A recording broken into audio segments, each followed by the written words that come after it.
کے ساتھ ہی کتنا بڑا علاقہ جو ہے اس زمین کا وہ اللہ تعالیٰ نے اس امت کے قدموں تلے رکھا ہے۔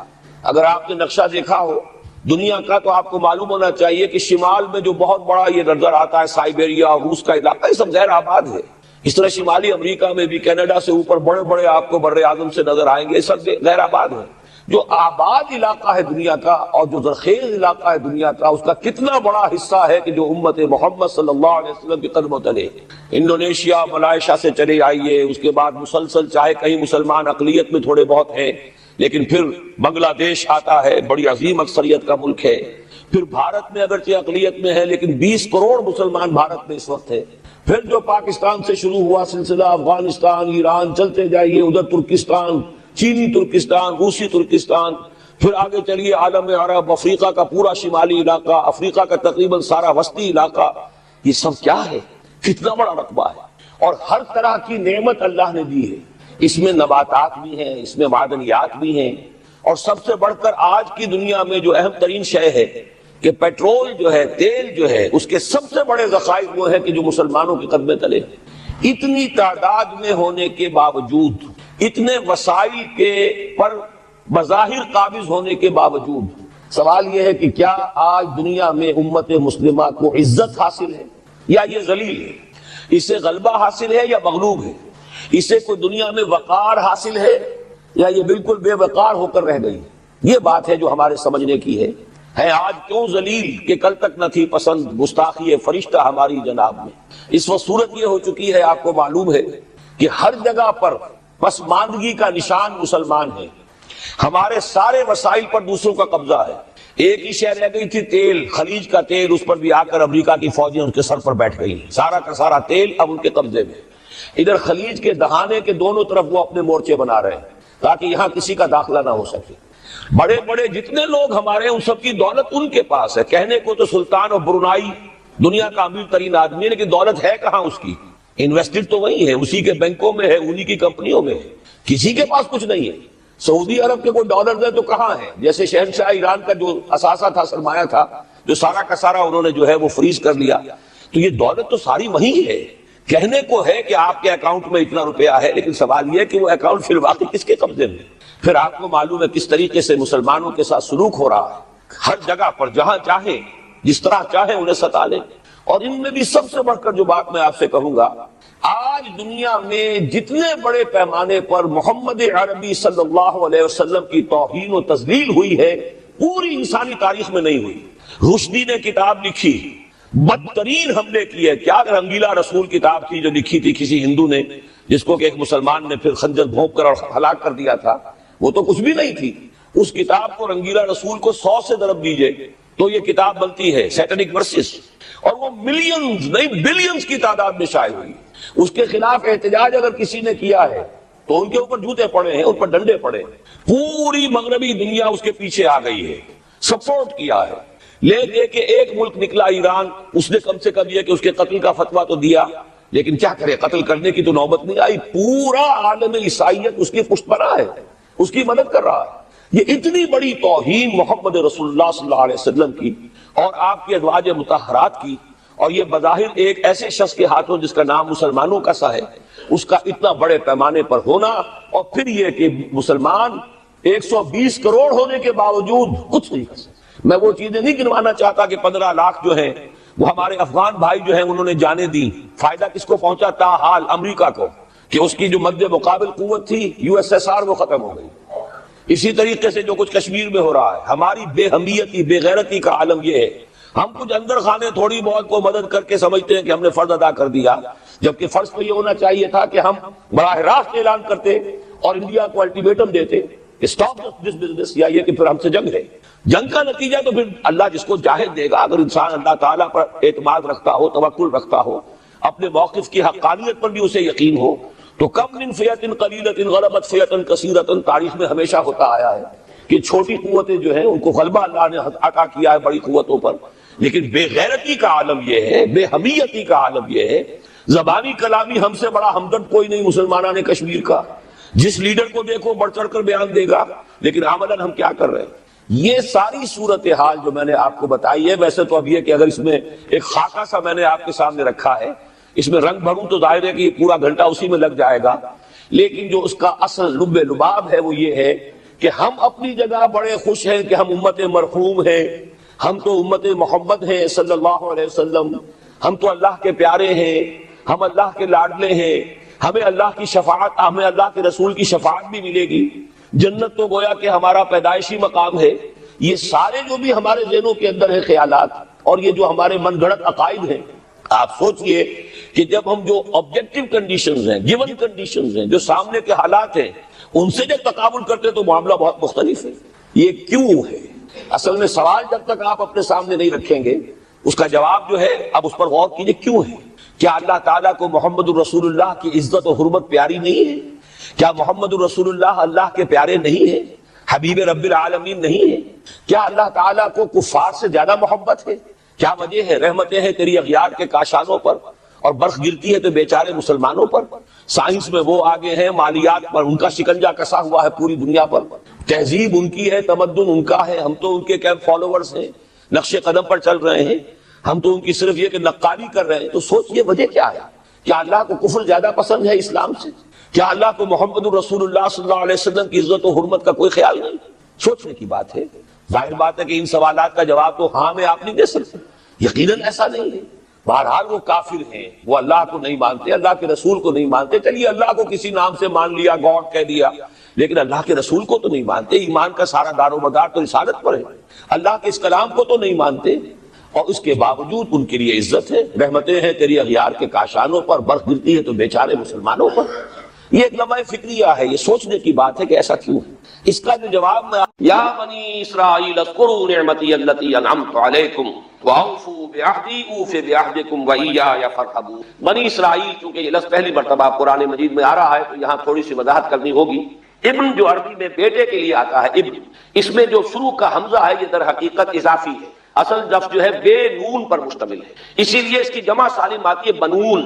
قرآن مجید میں المال والبنون زینۃ الحیات الدنیا، تو یہ جو اس کی جمع سالم ہے وہ در حقیقت بنون ہے، اور پھر اس کی حالت نسبی اور حالت جری بنین ہوگا، اور جب یہ مضاف بن جائے گا تو اس کا وہ نون گر جائے گا، تو اے بنی اسرائیل، اے اسرائیل کی اولاد۔ لفظی ترجمہ ہوگا اے اسرائیل کے بیٹوں، لیکن یہ کہ مراد اولاد ہے، اس میں برسبیل تغلیب اگرچہ خطاب مردوں سے ہو رہا ہے جیسے کہ قرآن مجید میں اکثر و بیشتر ہے، لیکن یہ کہ اس میں خواتین بھی شامل ہیں۔ تو یا بنی اسرائیل، اے اسرائیل کے بیٹوں۔ اسرائیل سے مراد کیا ہے؟ اس پر اتفاق ہے، اجماع ہے، حضرت یعقوب کا یہ لقب ہے۔ البتہ یہ لفظ بنا ہے اسر اور ایل دو سے مل کر۔ ایل کا لفظ جو ہے وہ عبرانی زبان میں الہ کے لیے ہے، الہ اور ایل ویسے بھی قریب قریب ہیں، اسی لیے تمام فرشتوں کے نام جبرائیل، میکائیل، اسرائیل، یہ تمام الفاظ کے ساتھ جو ایل آتا ہے یہ در حقیقت اسماعیل بھی، سما اور ایل، چونکہ حضرت ابراہیم علیہ السلام نے دعا کی تھی پروردگار بیٹا عطا فرما، اس اعتبار سے جب اللہ تعالیٰ نے بیٹا عطا فرمایا تو اسماعیل نام رکھا، یعنی اللہ نے سن لیا۔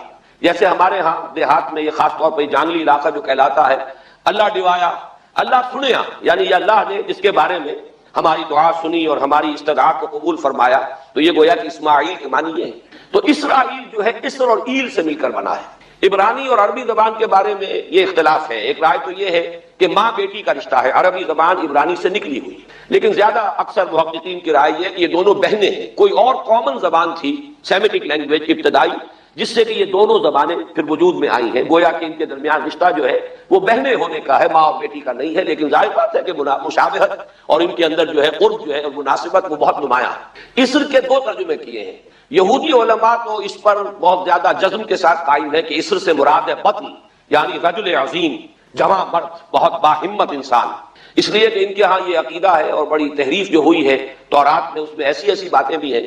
حضرت یعقوب کی جو مدح کی گئی ہے اس میں اس حد تک مبالغہ ہے کہ حضرت یعقوب کی اللہ تعالیٰ کے ساتھ کشتی ہوئی اور اللہ کو پچھاڑ لیا حضرت یعقوب نے، تو معلوم یہ ہوا کہ یہ تو بڑے بہادر اور بہت جری انسان، اس اعتبار سے وہ بطل اور رجل کا ترجمہ کرتے ہیں اسر کا، لیکن یہ کہ صحیح ترجمہ جو ہے وہ اسر کا ہے بندہ، عبد، اس لیے کہ عربی کا لفظ جو بنا ہے اسیر، اسیری، کوئی کسی کا غلام ہے، اسیر، اسی سے لفظ اسرہ بنا ہے، اسرہ ہے کنبہ، کنبہ بھی آپس میں جڑا ہوا ہوتا ہے، ان کے بندھن ہوتے ہیں دوستی کے، محبت کے، اخوت کے، تو اسی طریقے سے یہ اسر کا لفظ آتا ہے کسی بندھن کے لیے۔ اسیر جو ہے پچھلے زمانے میں جبکہ جیلوں کا رواج نہیں تھا تو اگر کسی شخص کے ذمے کسی کی کوئی رقم ہوتی تھی دینی تو اس شخص کو اس کے حوالے کر دیتے تھے، وہ اس کا ذاتی قیدی ہوتا تھا، ذاتی اسیر، اس کی تحویل میں رہتا تھا، جب تک کہ اس کے اعزاء اقارب آ کر وہ رقم ادا نہ کر دے وہ شخص اس کی تحویل میں رہتا تھا، وہ اس کا اسیر ہوتا تھا۔ اس اعتبار سے غلام کے معنی میں یہ لفظ جو ہے مستعمل ہے، تو اسرائیل کا ترجمہ ہوگا عبداللہ۔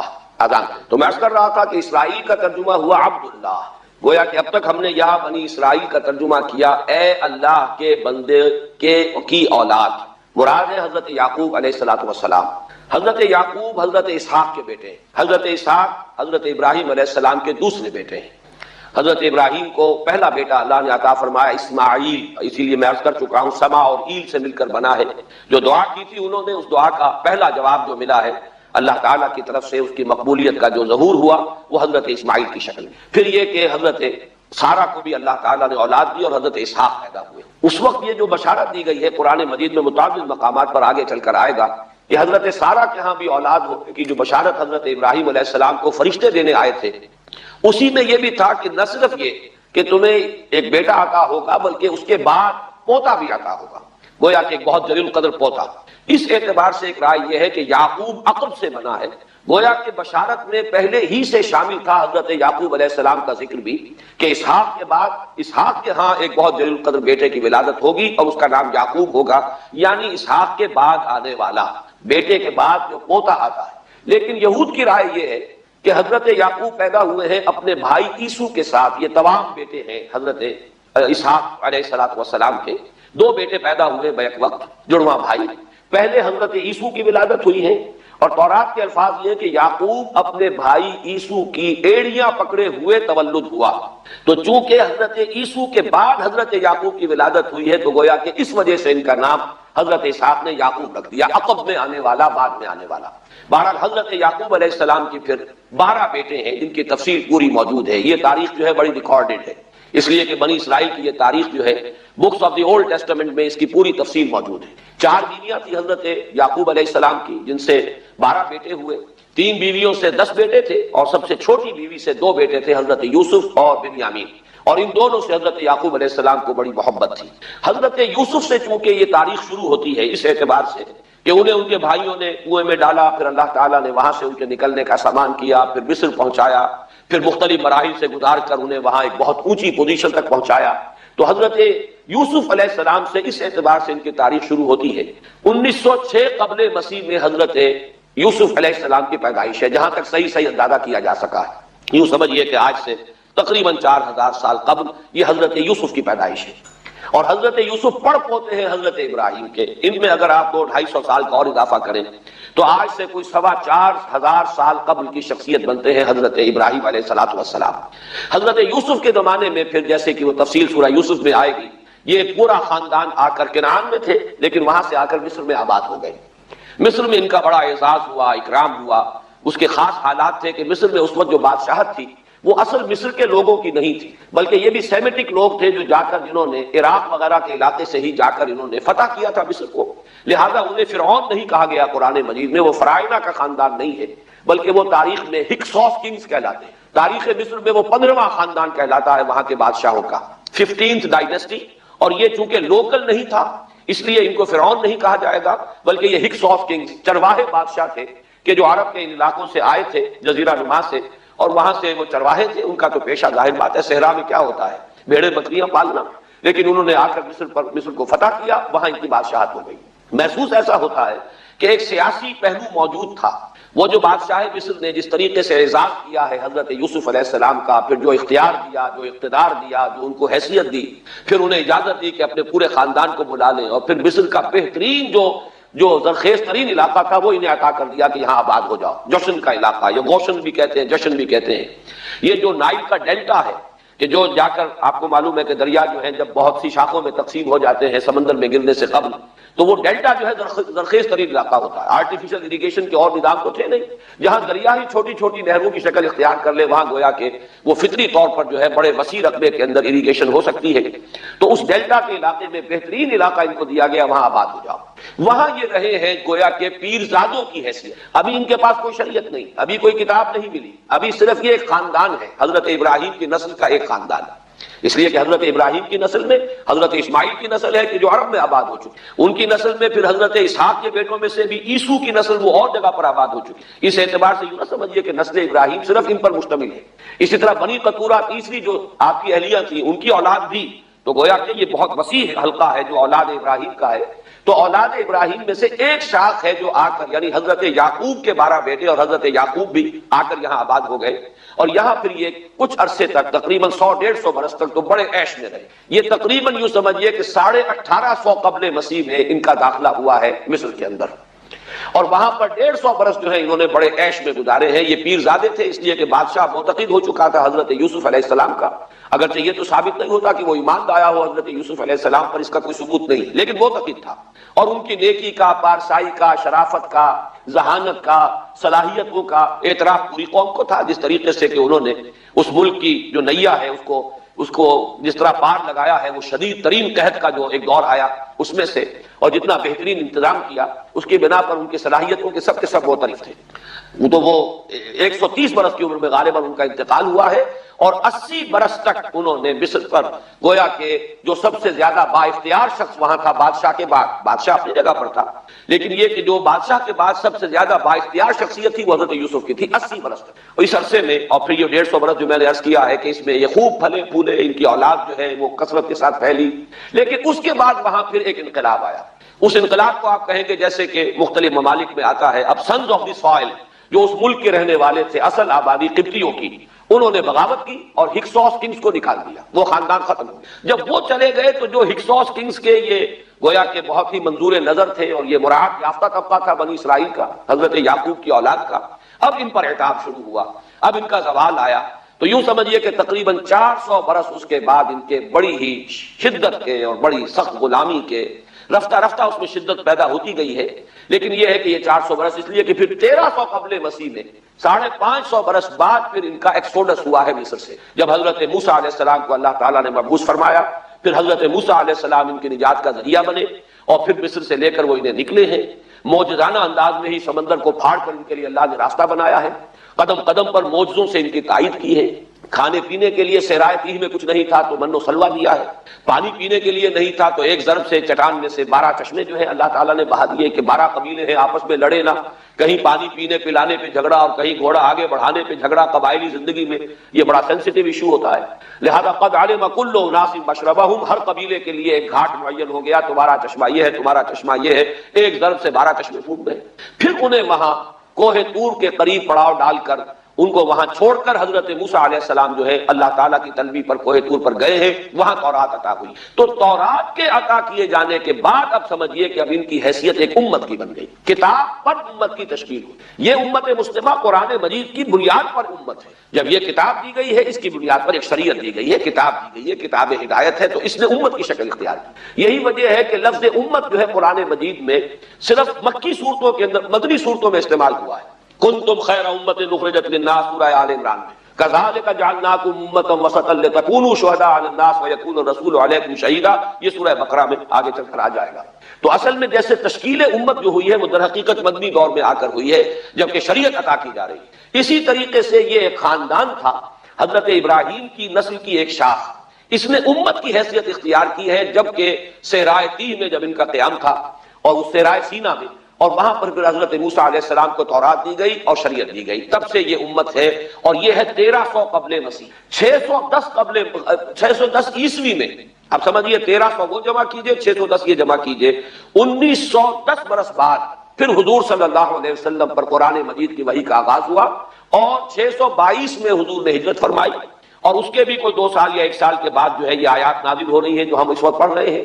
تو یہ سارا جو ہے تاریخی پس منظر ذہن میں رکھیے کہ یہ تقریباً 2000 برس کی تاریخ جو ہے ان کی بحیثیت امت، ویسے تو ان کی تاریخ اگر شروع کریں گے بنی اسرائیل تو حضرت یعقوب سے شروع ہونی چاہیے، اور وہ اس سے زیادہ ہو جائے گی طویل، لیکن در حقیقت امت کی حیثیت سے ان کی تاریخ 2000 برس کی شمار ہوگی کہ 1300 قبل مسیح میں جب ہجرت کی ہے حضرت موسیٰ علیہ السلام نے اپنی قوم کو لے کر مصر سے، اور جب صحرائے سینا میں آئے ہیں، سینائی پیننسولا میں، اور پھر کتاب ملی ہے، تورات عطا کی گئی، شریعت عطا کی گئی، تب سے اس کا امت کی حیثیت سے آغاز ہوا۔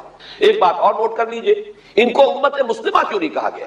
اس کے لیے اس کا ایک سبب ہے۔ در حقیقت امت مسلمہ کا لفظ یا خیر امت یا امت کا لفظ جو ہے اس موجودہ امت کے لیے اس لیے استعمال کیا گیا ہے کہ یہ امت کسی ایک نسل پر مشتمل نہیں، یہ امیین اس کے نیوکلیس ہے، لیکن یہ کہ ہر نسل کے لوگ اس میں آ کر شامل ہوئے ہیں، ہر قوم جو ہے اس میں آ گئی ہے، اس لیے اس کا نام جو ہے وہ صفاتی ہے، امت مسلمہ۔ لیکن چونکہ یہ سابقہ امت مسلمہ ایک ہی نسل پر مشتمل ہے، حضور صلی اللہ علیہ وسلم سے پہلے کسی نبی اور کسی رسول کی بعثت اس کی قوم سے باہر نہیں ہوئی، کسی ایک خاص قوم کی طرف بعثت ہوئی ہے، کسی خاص علاقے کی طرف بعثت ہوئی ہے۔ بعثت عمومی الی کافۃ الناس یہ صرف محمد الرسول اللہ صلی اللہ علیہ وسلم کی امتیازی شان ہے، وما ارسلناک الا کافۃ للناس بشیرا ونذیرا۔ اس اعتبار سے ان کا جو ہے اس میں عالم گویا کہ بنی اسرائیل ہی ہے کہ جو برقرار رہا ہے، اے اسرائیل کی اولاد۔ اگرچہ میں اس موضوع پہ تقریر کر چکا ہوں لیکن آج پھر اس گفتگو کے حوالے سے بات چیزیں تازہ کرتا ہوں۔ اس وقت عالمی سطح پر یہودی جمع عیسائی بریکٹ میں کر دیجیے اور امریکہ جمع یورپ یہ بریکٹ میں کر دیجیے، ان کا اندر معاملہ کیا ہے؟ اصل جو ہے اس میں پیچھے مائنڈ ہے، ماسٹر مائنڈ، سازشی ذہن وہ یہود کا ہے۔ باقی عیسائی اعلی کار بن گئے ہیں، جو 100% اعلی کار ہے یہود کا وہ پروٹیسٹنٹس ہیں۔ پروٹیسٹنٹزم یہود ہی نے پیدا کرایا تھا، یہود ہی نے یورپ کے اندر سود کا رواج شروع کروایا، ورنہ سود حرام تھا، وہاں پر بھی یوزری بھی اور کمرشل انٹرسٹ بھی دونوں حرام تھے، یہ یہودی نے کروایا۔ اور پھر پہلا بینک بنوایا ہے انگلستان کے اندر، بینک آف انگلینڈ، اور جو پوپ کے خلاف بغاوت کرائی تو پہلی بغاوت ہوئی انگلستان کے اندر، جو چرچ آف انگلینڈ کا ڈگا ہو گیا پوپ سے، اور اسی کو یہودیوں نے قرار دیا یہ ہمارا ماڈرن اسرائیل ہے، یہ اسرائیل ہمیں دیا ہے گاڈ نے، یہ جو ہے برطانیہ۔ اس کے کچھ عرصے کے بعد یہی جو ہے ایکسوڈس ہوا ہے اور وہ امریکہ میں جا کے آباد ہوئے، لہذا امریکہ کو بھی جیوز نے کہا ہے دس از another اسرائیل، یہ ہے ہمارے اصل اسرائیل، ماڈرن اسرائیل یہ ہے۔ اس لیے کہ جو انہیں وہاں پر اقتدار حاصل ہوا ہے، جو قوت حاصل ہوئی ہے، جس قدر دولت انہوں نے وہاں جمع کی ہے، وہاں کے جس طریقے سے جکڑ لیا ہے حکومتوں کو، فرنگ کی رگے جہاں پنجے یہود میں ہے۔ ٹھیک 100 سال پہلے علامہ اقبال یہ مشاہدہ کر کے آ رہے تھے یورپ میں، اور کون دیکھنے والا تھا کہ وہاں کیا ہو رہا ہے، بیہائنڈ دی سین کیا ہے، سامنے کیا ہے، پردے کے پیچھے کیا ہے۔ فرنگ کی رگے جہاں پنجے یہود میں، اس وقت فرنگ کا امام تھا برطانیہ، یہ وہ سلطنت تھی جس پر سورج کبھی غروب نہیں ہوتا تھا۔ آج وہ فرنگ کا امام امریکہ، افغان یہ برطانیہ تو اب وہ جو ایک نظم ہے کہ بچپن میں پڑھی تھی، London bridge is going down going down going down, اس کی مثال ہے۔ برطانیہ کی کوئی حیثیت ہی نہیں، ورلڈ پاور کی حیثیت نہیں ہے، وہ تو چھوٹا بھائی اس نے بنا رکھا امریکہ نے اپنا، تو اس حیثیت سے جو ہے اس کی کوئی حیثیت ہے، ورنہ کوئی اور حیثیت نہیں۔ بہرحال ان دونوں میں یہ ہے کہ پیچھے ماسٹر مائنڈ، سازشی ذہن، پلاننگ، اسکیم ساری یہودی، اعلی کار امریکہ سب سے بڑھ کر، اس کے بعد برطانیہ، اور اس میں اصل پروٹیسٹنٹس، ان میں بیپٹسٹ، ان میں اس سے بھی آگے بڑھ کر ایونجلسٹ، جن کو کہتے ہیں بورن اگین کرسچنز، جن کو کہتے ہیں نیو کنزرویٹو کرسچنز، یہ تمام اصطلاحات آپ اخبارات میں پڑھتے ہوں گے، ان کو گروپ کرنا، یہ اصل اعلی کار، ان کو ایک نیا نام دیا گیا ہے کرسچین زائنسٹ۔ ایک یہودی زائنسٹ ہے، سارے یہودی زائنسٹ نہیں ہیں، بہت سے یہودی ہیں جو یہ زائنسٹ کے مخالف ہیں۔ چنانچہ میری ہیوسٹن میں ملاقات ہوئی تھی ڈاکٹر وشو براڈ، بہت بڑا پروفیسر ایمیریٹس یہودی، لیکن یہ کہ اس نے کہا، بڑے اجتماع میں کہا، ہمارا اجلاس تھا وہاں پر، ہم نے یہ جو ہے بلایا تھا ایک یہودی، ایک عیسائی اور ایک مسلمان، تینوں جو ہیں وہ تقریریں کریں۔ انہوں نے کہا تھا کہ وی آر ناٹ سپورٹنگ اسرائیل۔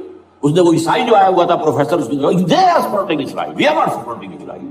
اسی طرح میری جو ہوئی تھی round table conference, round table, اس میں ایک یہودی پروفیسر تھے، وہ ہسٹری کے پروفیسر، میں نام بھول رہا ہوں گا، انہوں نے کہا آئی ایم اینٹی زائنسٹ، میں زائنسٹ کے خلاف۔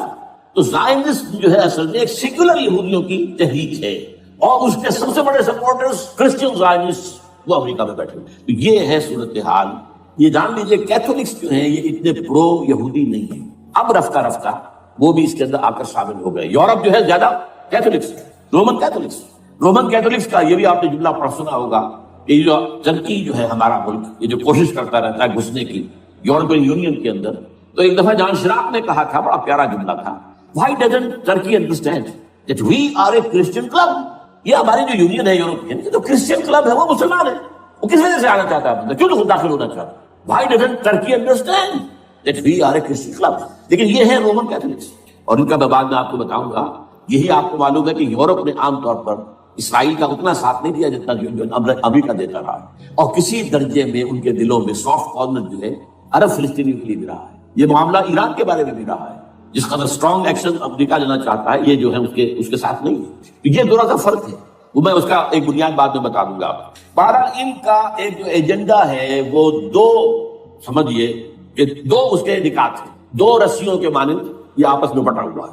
پہلا، عالم اسلام کے مادی اور مالیاتی وسائل خصوصاً تیل پر قبضہ، یہ ان کا دنیاوی اعتبار سے، دولت کے اعتبار سے، وسائل کے اعتبار سے اس وقت ایجنڈا ہے۔ ویسے تو اس سے اوپر وہ چاہتے ہیں پوری دنیا پر، وہ تو بات کی بات ہے، لیکن ابھی نہ وہ روس کو چھیڑ رہے ہیں نہ چین کو چھیڑ رہے ہیں۔ چین تو ان کا سب سے بڑا جو ہے بزنس پارٹنر ہے، سب سے بڑا، اور چین کو رفتہ رفتہ وہ اپنی لائن پر لا رہے ہیں۔ اب تو صرف یہ کہ وہ ایک پارٹی گورنمنٹ وہاں رہ گئی ہے جو کہ کمیونزم کے دور کی یادگار ہے، باقی ان کی جو اکانومی ہے وہ تو آ چکی ہے، اسی رشتوں پر جو یورپ کی ہے، مغرب کی ہے۔ نمبر 2 ایجنڈا کیا ہے؟ دنیا میں کہیں بھی اسلام کے بحیثیت ایک نظام زندگی ظاہر ہونے کا کوئی موقع نہیں دینا۔ We have to nip the evil in the bud at any cost۔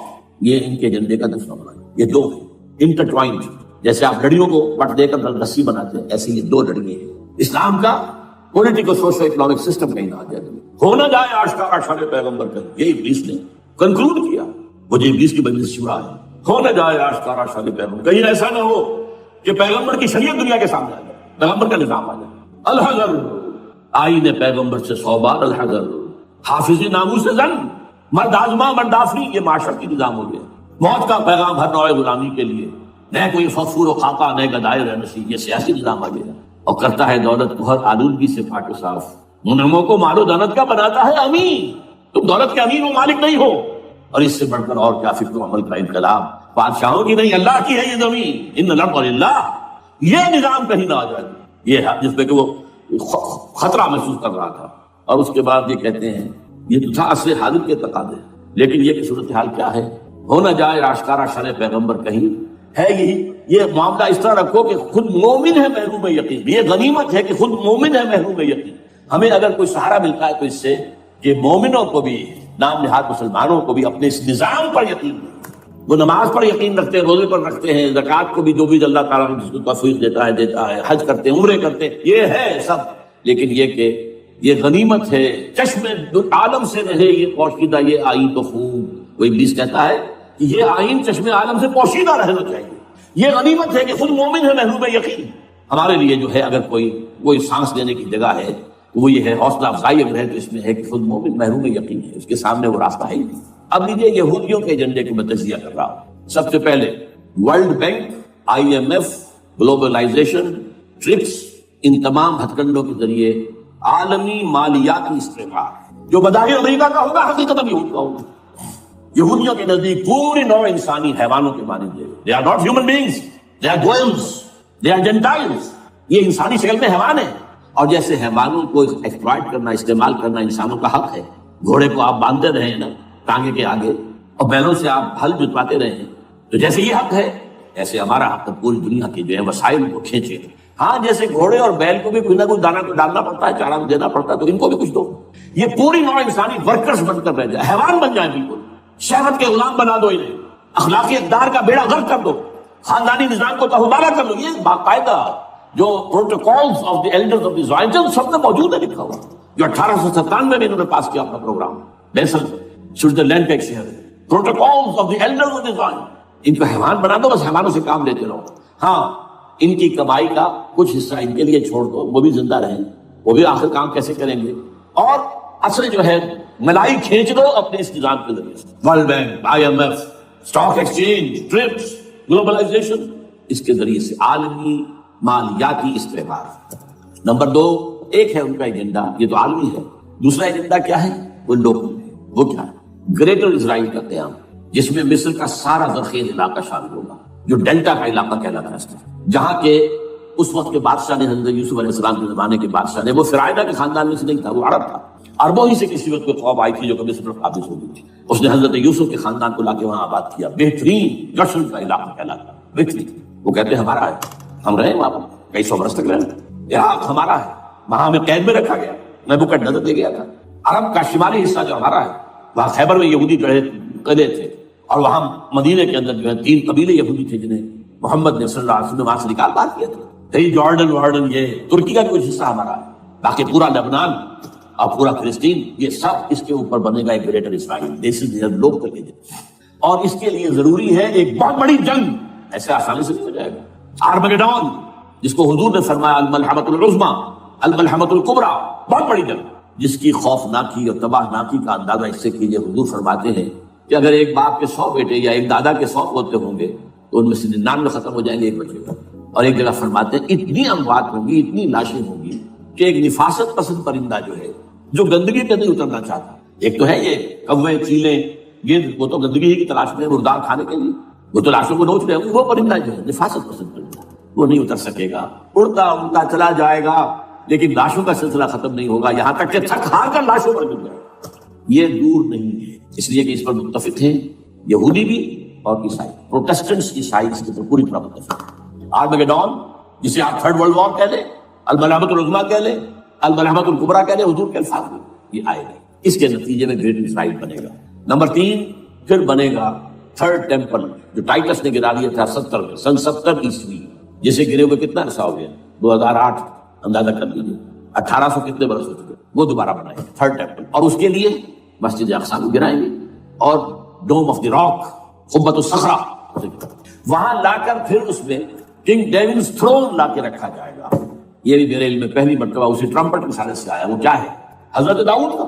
آج سے کتنے 1000 سال پہلے کی بات ہے، اندازہ کیجیے. 1000 قبل مسیح، اور یہ اب 2000 ہو گیا، اس 3000 برس تو ہو گئے.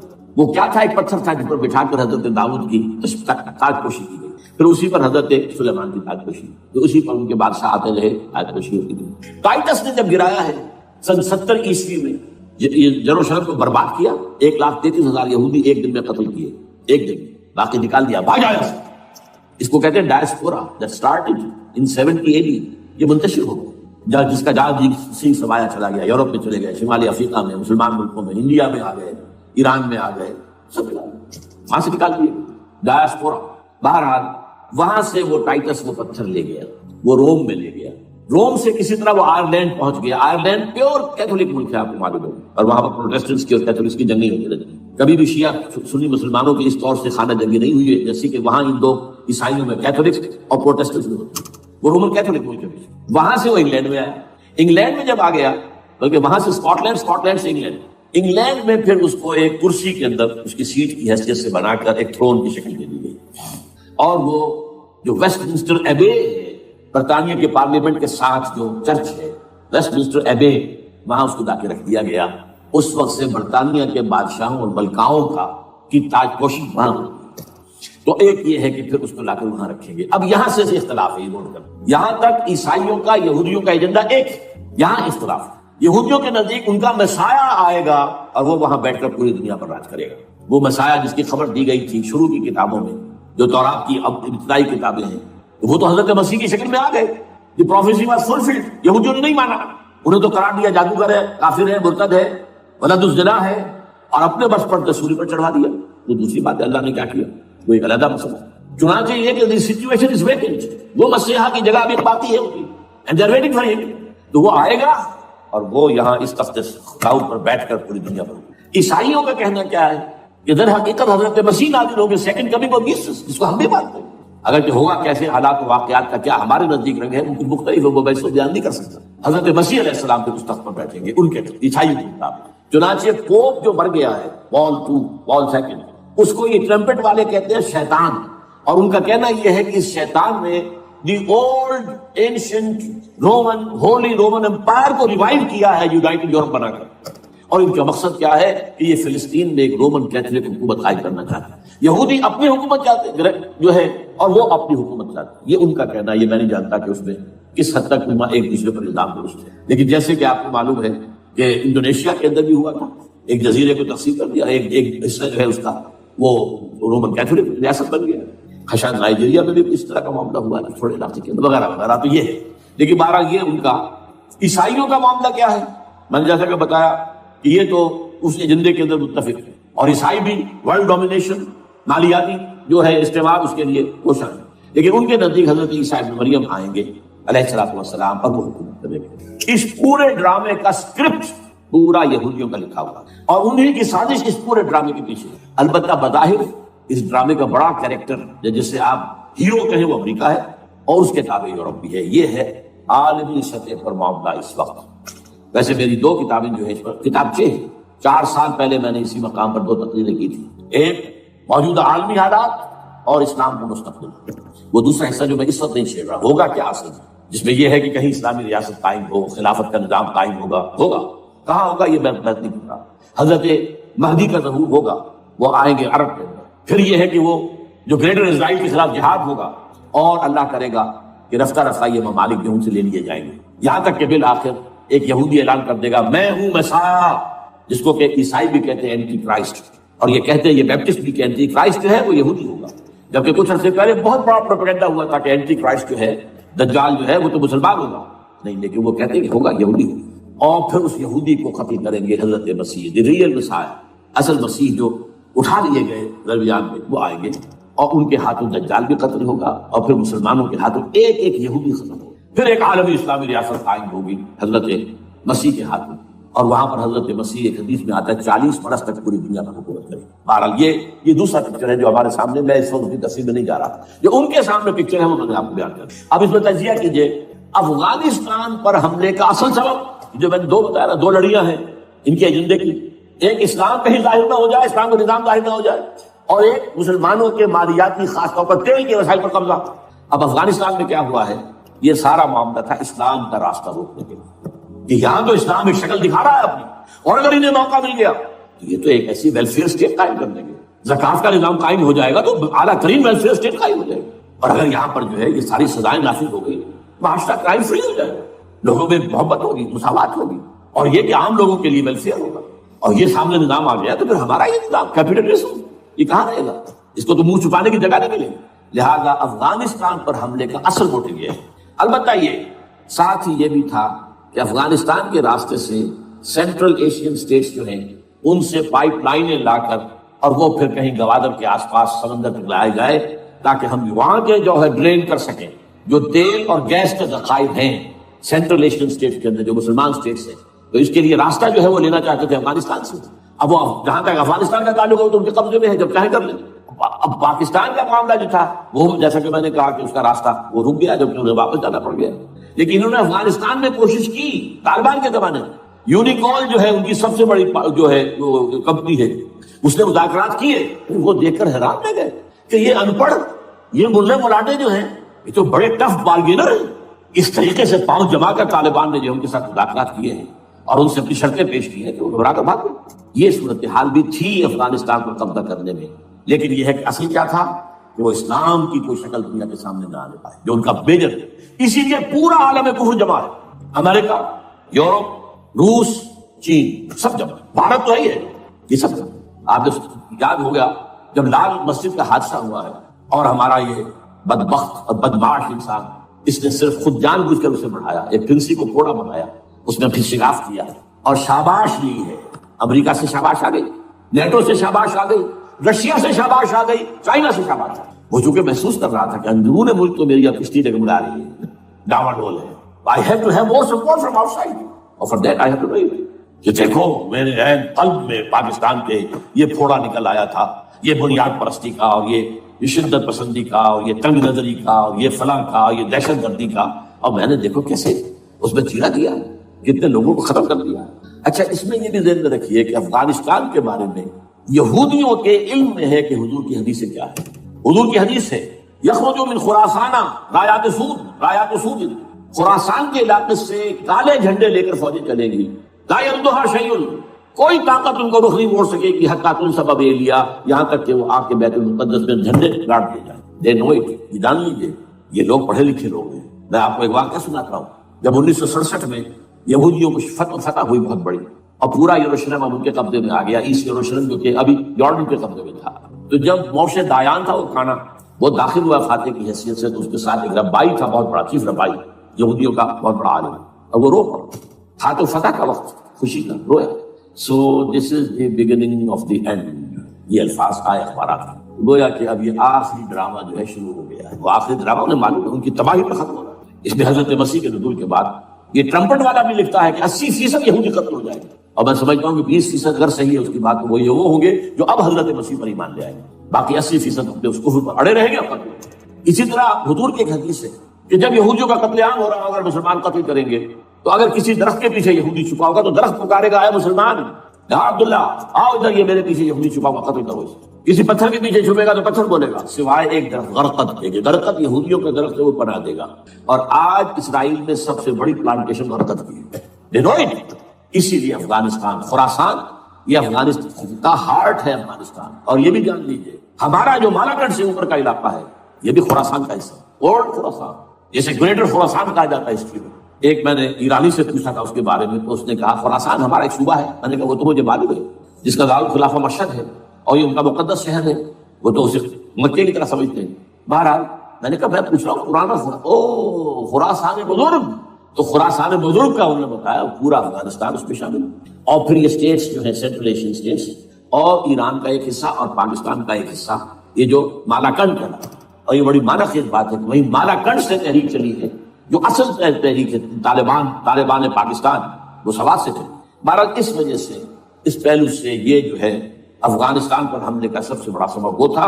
دوسرا جو تھا وہ یہ کہ ان کو جو پائپ لائن لے کے آنی تھی اس کے لیے، لیکن وہ ظاہر بات ہے کہ اس نے جو ہے جو طالبان نے وہ ان کی چکمے میں نہیں آئے۔ اس پر ایک کتاب ہے کہ جو انگریزی میں ہے عبداللہ جان کی، Afghanistan the genesis of the last crusade, Afghanistan سے آخری صلیبی جنگ کا سلسلہ شروع ہوا۔ بہت جو ہے چشم کشا ہے، معلومات افزا ہے، انگریزی میں ہے۔ اچھا، عراق میں معاملہ برعکس تھا، عراق میں تیل کا معاملہ بھی تھا، وہ صرف امریکہ کا تھا۔ جو یورپ ہے وہ زیادہ تر کیسپین کے ایریا کے تیل کی طرف نگاہیں رکھتا ہے، یہ جو ہے یہ اصل میں سارا جو ہے یہ امریکہ کا معاملہ۔ اور دوسری طرف یہ کہ یہاں مذہبی سلسلہ نہیں تھا، حالانکہ تھا، وہ یہودیوں کا تھا۔ وہ کیا تھا؟ Extension, first step towards the establishment of greater Israel. یہ بات اچھی طرح سمجھیں۔ یہاں پہ تیل کا معاملہ بھی، میں نے کہا تھا دو لڑیاں ہیں جو چل رہی ہیں۔ تیل کا معاملہ یہاں خاص طور پر عراق کے اندر زیادہ، افغانستان میں بہت کم۔ لیکن یہ کہ یہاں پر بھی جو اصل ہے بیہائنڈ دی سین، جو اصل چیز کیا ہے کہ گریٹر اسرائیل کے قیام کی طرف پیدا کرنا۔ میں یاد دلاتا ہوں آپ کو کہ فرسٹ گلف وار ہوئی تھی جس میں عراق کا برکس نکال دیا گیا تھا۔ اس کے اختتام پر کہا تھا شوارز کرافٹ، جو ان کا کمانڈر ان چیف تھا الائڈ فورسز کا، اس نے صاف کہا تھا، مجھے آج تک ایک لفظ یاد ہے، we fought this war for the protection of Israel. اور اب جو ابھی ہوا معاملہ، جب صدام گرا ہے، اس کا مجسمہ بھی گرا ہے، تو اس کے بعد وہ شخص، وہ بدبخت، وہ خبیث جو ابھی پڑا ہوا کومے میں، شیرون نے کہا تھا ان قریب عراق پر ہماری حکومت ہوگی۔ اور اس سے پہلے تو ہم صرف عراق میں سے یوفریٹس تک کا علاقہ مانگتے تھے، دریائے فرات تک کا۔ اب ہمارا مطالبہ یہ ہے کہ ہم تو در حقیقت دجلہ تک جائیں گے، دجلہ، تاکہ پورا کا پورا جو فرٹائل جو دوآبا ہے دجلہ اور فرات کے درمیان کا بہترین علاقہ، وہ سارا ہمارے پاس۔ اس سے آپ اندازہ کر لیجیے کہ یہ دونوں چیزیں جو ہیں دونوں جگہ موجود ہیں۔ وہاں مذہبی زیادہ ہے افغانستان کا، لہذا یہاں بہت بڑی جو ہے کولیشن بن گئی۔ عراق میں تو وہ کولیشن نہیں بن سکتی، یورپ بھی ساتھ نہیں آیا، یورپ بھی ساتھ نہیں آیا، امریکہ ہے ٹو گو اٹ الون، اسے کرنا پڑا۔ زیادہ سے زیادہ کوئی ٹوکن، آسٹریلیا کا کوئی ٹوکن معاملہ، جو ہے برطانیہ کا کچھ ٹوکن ٹائپ جو ہے، وہی یہ کامن ویلتھ پرانی جو ہے چلی آ رہی ہے، اس میں شاید کینیڈا کا، باقی تو کوئی۔ یہ جو آل ورلڈ کولیشن بنی تھی وہ افغانستان کے خلاف کیوں ہے؟ یہاں سے اسلام کی ریسرجنس کا اندیشہ ہے۔ یخرج من خراسان رایات سود لا یردها شیء حتی تنصب ایلیا۔ حضور کے زمانے میں ایلیا جو ہے وہ کن کے قبضے میں تھا؟ عیسائی۔ اس کے بعد ہمارے قبضے میں آیا، لیکن پھر کروسیڈرز نے ہم سے لے لیا تھا، اور 88 برس وہ عیسائی کے پاس رہا، 1099 عیسوی سے لے کر 1187 تک۔ اب پھر یہود کا قبضہ ہے، پہلے عیسائیوں کا تھا، اب یہود کا۔ اب ان سے لینا واپس، پہلی مرتبہ بھی عرب نہیں لے سکے تھے، کھونے والے عرب تھے، واپس لینے والا کرد تھا، صلاح الدین ایوبی رحمۃ اللہ۔